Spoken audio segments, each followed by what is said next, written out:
Okay, welcome everyone. Thanks for coming out in force. It's my pleasure to have Raju Sarkar here. I'll talk about him in a minute. This is a kickoff seminar for a new project that was funded by NERC, by the Global Challenge Research Fund. The idea is to build resilience to seismic risk in Bhutan. This week we have a number of seminars. This is the first one. Byron Adams, who recently joined us from the University of Tübingen as a researcher here, will talk at 1 o'clock in geography in seminar room 1 about geology, tectonics, and the climate in Bhutan. We have a third seminar Thursday evening, tomorrow evening, at 6 o'clock in G25 by a seismologist from the University of Texas, El Paso, Aaron Velasco, who will talk about the Nepal earthquake and implications for a similar earthquake in Bhutan. But this is our opening shot. Raju Sarkar is a professor at the Royal University of Bhutan. He is a geotechnical earthquake engineer. He received his PhD from Jamia Millia University in Delhi. And prior to going to Bhutan, he was at the Delhi Technological University in the civil engineering department. He is in Bhutan. He is the founder and executive director of the the Center for Disaster Risk Reduction and Community Development, which I think is an interesting angle that's usually not in kind of engineering risk reduction centers. So look forward to hearing more about that. He's on various committees. I can spend a long time talking about his accomplished CV, but it's an absolute pleasure to have Raju here. He's been here since Monday. He will stay an additional couple of days. If you'd like to meet with him while he's here, he is in the Lewis wing. If you'd like to shoot me, Francis, or Raju an email, set up a meeting if you'd like to meet with him to talk about this more. So it's my absolute pleasure. Raju Sarkar. Thank you, Max. Thanks a lot. Good morning to all, everybody. So, can I switch off? Oh yes, sorry.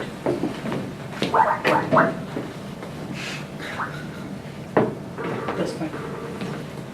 So, as the title itself implying that lessons learned from pre and post 2015 Nepal earthquake scenario and risk reduction initiative in Bhutan. In my presentation, first part I will cover mostly about what happened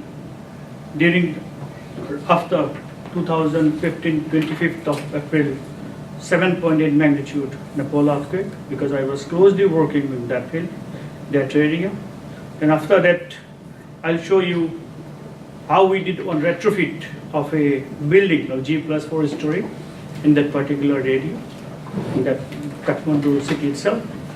And then I'll cover up about what is the present scenario in Bhutan related to the earthquake, and then what initiations or risk initiative that we have taken up now in Bhutan. So, without wasting too much time, then let us start with the first topic. That is, first slide. This is called, as you know, that introduction. That here you see the photograph itself or the slide itself. This is Nepal. Bhutan is next to here, and this is India. This part is China. This is Myanmar. This is Bangladesh, and this part is most dangerous one. I'll show you one of the slides coming up. So then, a strong earthquake, as I have said you, on the 25th of April 2015, 7.8 magnitude, and most devastated place was the Gorkha and Sindhupal Chowk, and around 8,500 people died and injured thousands more. Triggered a large number of landslides, caused massive damage to buildings and infrastructure.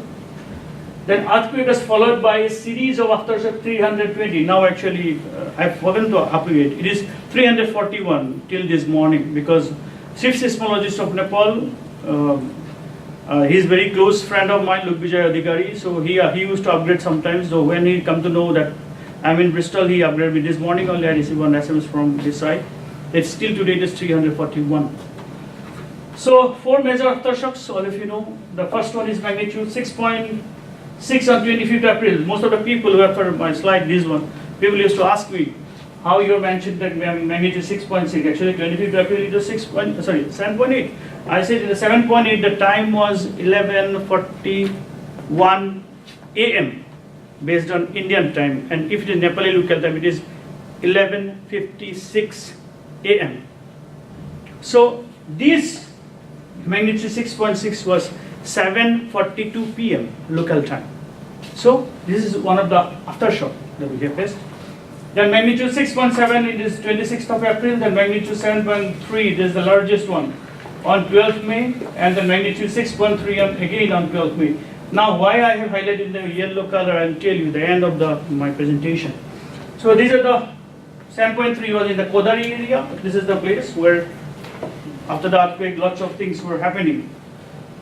So if I'm considering this portion in the Nepal itself, this is Kathmandu, this is Pokhara. This is the point where we can say the Gorkha Nepal earthquake, Gorkha earthquake was happening there at the center. So historic events from 1905 to 2015, I'm taking from RMS. So if I'm considering this area, you see what is going on in this area. If I'm considering this South Asian, this region, which from Thailand, Malaysia, then in this part is Taiwan, the Japan, this portion, this is happening everywhere. And about this was Pakistan that I'm considering mostly on the earth. There's a Nepal is somewhere here, and the Bhutan. So though Bhutan has faced till today the earthquake of 6.1, it was in the year 2009 in Monga. But from the past history, or that is the part of our project also, BREST project, that from the history or archives, that one of our co-investigator of our team has said that there was one earthquake in the year 1714. Its magnitude was around 8. So, but from the history or from the record they've identified, there is not some concrete evidence till now. So we have to find out that point also in this project. So this is taken from USGS, that seismic landscape showing location of magnitude 7.8 and earthquakes and its vicinity. This is the epicenter, this is the Gorkha, and from where it was coming up, this side. And Bhutan is somewhere here, this side.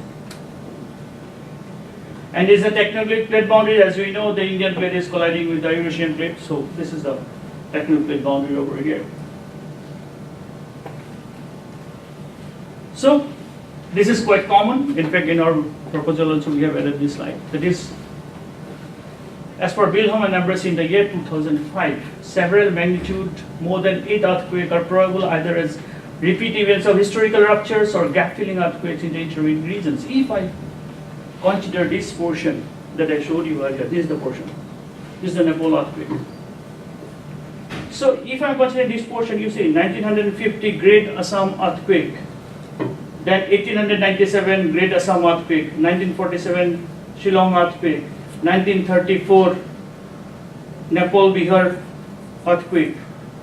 Then small earthquakes are always there. Again, because if I'm considering 1930, this is nothing but Nepal Bihar earthquake, long earthquake, the big earthquake. So is it the same? This is the gap that had took place at this time in the 2015. Because there is a little bit gap here.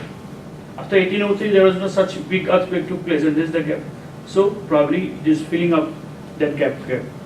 And here, this is the Bhutan. This portion is Bhutan. So another possibility is always there. So that is why we are highlighting this portion here. So aftermath of earthquake.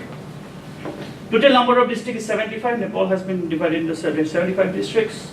So this district-wise earthquake death toll is till 1st May 2015. One of my friend, he is from NITS in Nepal, so he has submitted.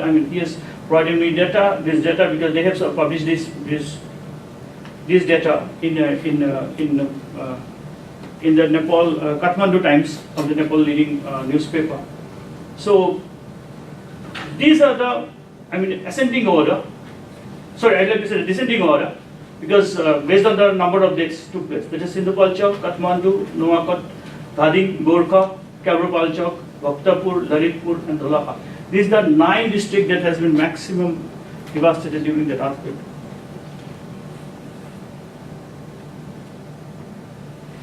So this is the main scenario of the Barpak or Gurkha earthquake, that's the epicenter here. Just before 2015 April, time was 11:56 a.m. This is an artistic view that one of the friend has provided me, and you see what happened here. Just after the earthquake, the same place. All houses, all buildings got collapsed. So, in the aftermath, I'm continuing with this one. The based on Gulf sources were provided by the Public Works Department, Road Division of Nepal government. They have said that fully damaged building was around 489,549. Partially damaged was 29,534. And interestingly, earthquake took place on 25th of April, but lots of rainfall was going on during that period, partially. So you see, after 2 months, exactly after 1.5 months, 41 people died due to the landslide triggered heavy rainfall that would happen in the Luzon district. So possibly people were saying, the researchers were saying that probably this is nothing but the earthquake-induced landslide who was already shaken, and that rainfall triggered something later on, reinforced the sliding. So damaged building in Kathmandu, because I'll discuss about it in details. Then this is the Horizon apartment. This is in the heart of the Kathmandu. This is the upcoming society, the multi-story building, where lots of cracks has been seen. And this is, as I said, the topographic streak of landslide this year. So geotechnical impacts. Landslide damaged roads and disrupted relief operations to villages. Ground inspection revealed signs of continual distress that indicated the post-earthquake landslide were inducements of already ongoing slow mass movements. This is in Balwa. This is in the Balwa district when you will go from India towards Kathmandu. This place called Banaras. From Banaras to Kathmandu, so then you will find this place. This called Balwa. This is the landslide that we have seen during our visit. So this is the Araniko highway, just like in Bhutan it's called Phunchiling Thimphu highway. This is the largest highway. Similarly, Araniko highway is the largest highway of, I'd like to say that, yeah, the longest highway of Kathmandu. You see vertical crack has been seen. Movement of ground, this has been seen in the whole, that particular area. It is in Bhaktapur, but it is in the Araniko highway, this is nearby the Kathmandu. So about the housing, before I'm going to the impact what happened to the residential buildings, I would like to highlight about the 3 types of buildings, those who are available in the Nepal.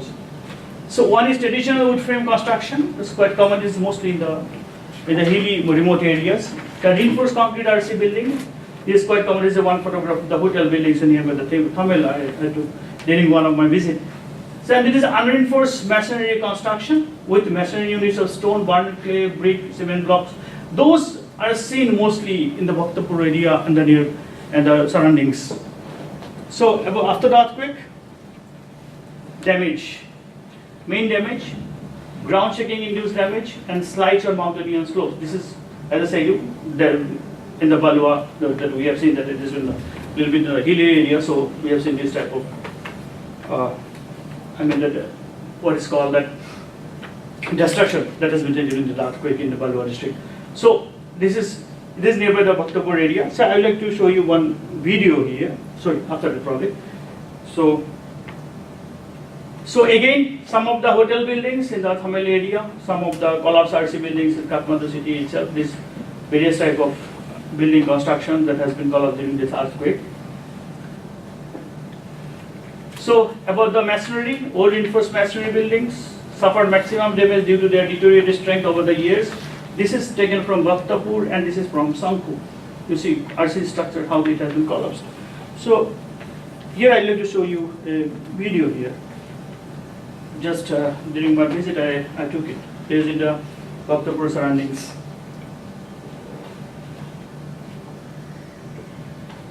How the RC structures got collapsed during this period, and you see from the top to bottom, this side also, there are a lot. There's a masonry? Yes, masonry structure, purely. So about the heritage structure, I have another small video of the heritage structures also. So all of you know about the Darbar Square, the Patan Darbar Square. I have the photograph of Patan Darbar Square on the video. The damage of Sangunath Stupa. This is one of the places where people used to visit. is a tradition. Then Dega style, similar to pagoda style structures, primarily constructed timber frames and brick masonry walls. Extensive damage was observed in these heritage structures, with partial to near total collapse in several structures. So this is the video I'd like to show you from the Patan Darbar Square.